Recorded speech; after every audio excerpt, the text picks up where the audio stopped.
Test cricket is the heart and soul of cricket, and we need to save it desperately. And that's why Test cricket in the last few years has been so exciting that crowds are coming back to watch the longest format in our sport, and it's such a beautiful sport.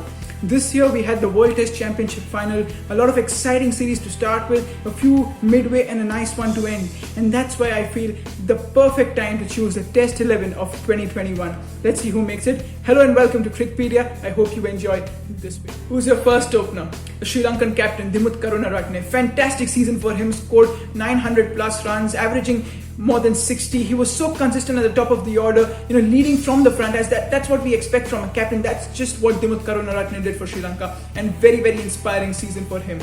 His partner, now I was confused between two players over here.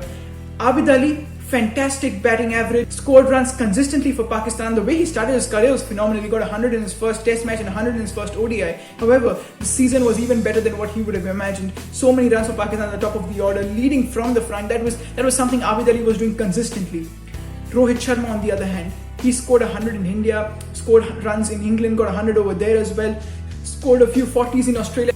So basically, Rohit Sharma was batting consistently in all sorts of conditions, and that's why I'm picking Rohit Sharma over Abid Ali. There's no offense to Abid Ali, he was fantastic this season. But yeah, Rohit Sharma, just for the versatility he showed throughout 2021, he is my first choice opener over Abid Ali. And well, Karunaratne and Rohit Sharma form that perfect left-right combination in this test team. At number 3, not a lot of test cricket under his belt in 2021, but whatever you saw of Manas Labuschagne, you wanted to pick him in any side. He was fantastic, averaging 65, got 200s and Ashes 100 and 100 against India earlier on in the season, and played some really, really tough test cricket. And that's why I love Manas Labuschagne, the way he talks to himself while batting.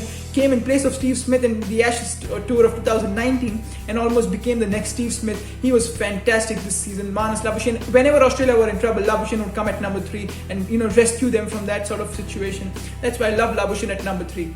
Number 4, and if I miss Joe Root in this team, you'll throw daggers at me, because Joe Root was phenomenal in 2021.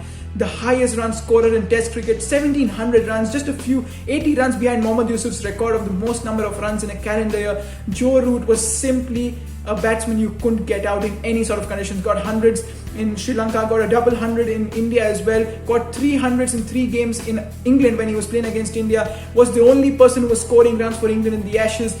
Joe Root was phenomenal in 2021, somebody who just couldn't get out, averaging more than 60.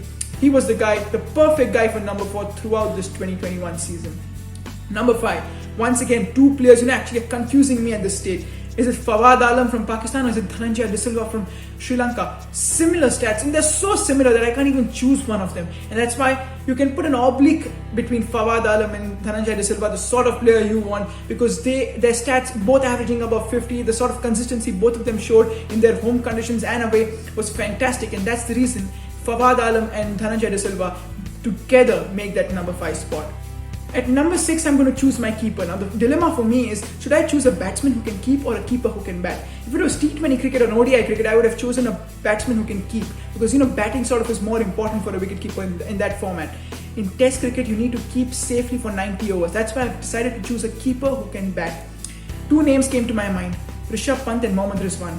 Rishabh Pant, fantastic, scored runs in Sydney and Gabba, saved and actually won India that series, then scored runs in India, got 100 against England, and from there on, the season just dropped down. As if he was on a slope and he just fell down from that slope. Mohammad Rizwan was fantastic for Pakistan, scoring runs. He was averaging more than 50, around 50. And well, Mohammad Rizwan was a safe wicket keeper. But when you go down that list, who was the safest wicket keeper of 2021? And then there's this guy who just announced retirement, which is a very sad thing for Test cricket. It's Quentin Dick. He was by far the safest wicketkeeper 2021. Averaged 39, so he's a handy bat as well. Highest score of 141, not out. He was pretty handy for South Africa. Once again, he didn't have great support around him. That's why South Africa couldn't flourish in 2021.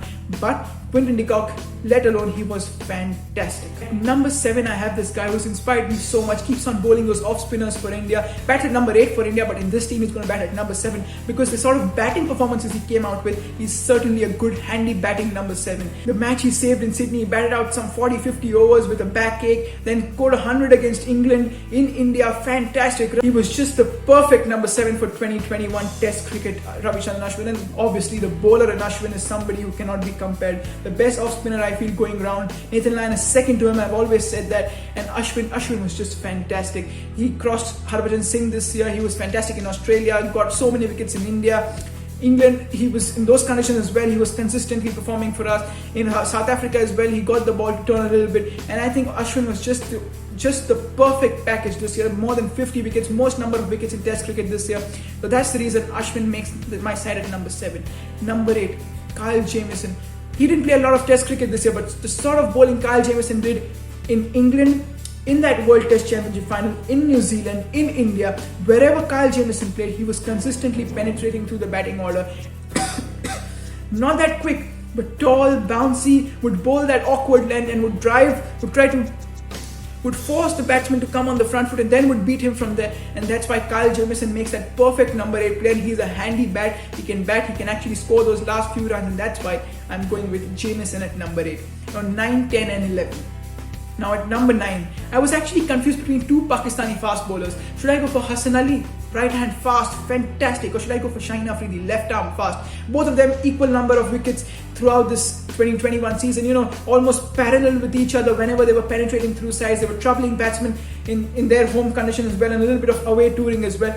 But the sort of left-hand angle Shaheen Afridi brings to this Test team, that's the reason I would go for Shaheen Afridi, just for the advantage and a sort of left-handed bowler in my side. Or as Hassan Ali was fantastic. Any day I would also choose Hassan Ali in this side, but then I would go for Shaheen Afridi at number 9 in my Test team. But number 10, this guy just doesn't get old. When he gets old, he gets better, and that's the reason James Anderson. He's such an inspiring cricketer. He's at the age of 39. He's one of the top 5 Test wicket takers this season. And that's why James Anderson, there's no doubt in my mind that James Anderson makes this Test team. Because of sort of consistent bowling, when nobody could get Steve Smith out, James Anderson goes through and gets Steve Smith out. In Indian conditions, James Anderson comes. He's always mocked that he gets all the wickets in English conditions. Oh, that's so wrong. Yeah, he gets majority of his wickets in English conditions, but he was so good in India in that first Test match, and also in Australia. He was actually troubling batsmen with that awkward length and that late swing of his, and that's why Anderson at number 10 is perfect. Now at number 11, 2 Indians are confusing me: Jasprit Bumrah or Mohammad Siraj. Bumrah, as always, we know how fantastic a bowler he is. Siraj, developed in that Australian series, came out to Test cricket in that series. India, he was fantastic. England won India match at Lords. He was fantastic. Siraj, the sort of aggressive nature he has, almost a Virat Kohli sort of nature, goes through the batting order. He's all pumped up to take wickets, takes wickets in crucial games, and that's why I'm picking Mohammad Siraj over Jasprit Bumrah. Also that he had a better strike rate than Bumrah this season. But just that aggressive nature and that desire to play Test cricket, that sort of fire in him has, inspired me to pick him in this Test 11. And this is my Test 11 for 2021. We had fantastic Test cricket. We had a World Test Championship final. We had a few pink ball Test matches. We had a fantastic series to start the calendar year. We had a great series in South Africa to end this calendar year. And that's why I'm saying it's just the perfect year for Test cricket. And then that's why we have the perfect Test 11 over here. Well, do share your thoughts with me in the comment section, because it's an open debate. I would love to know if you would want to replace 1 or 2 players here and there. And that's when cricket becomes fun, when we all have our own ideas. By this cricketing fun, do like, share and comment. And do subscribe the channel and press the notification bell for my further videos.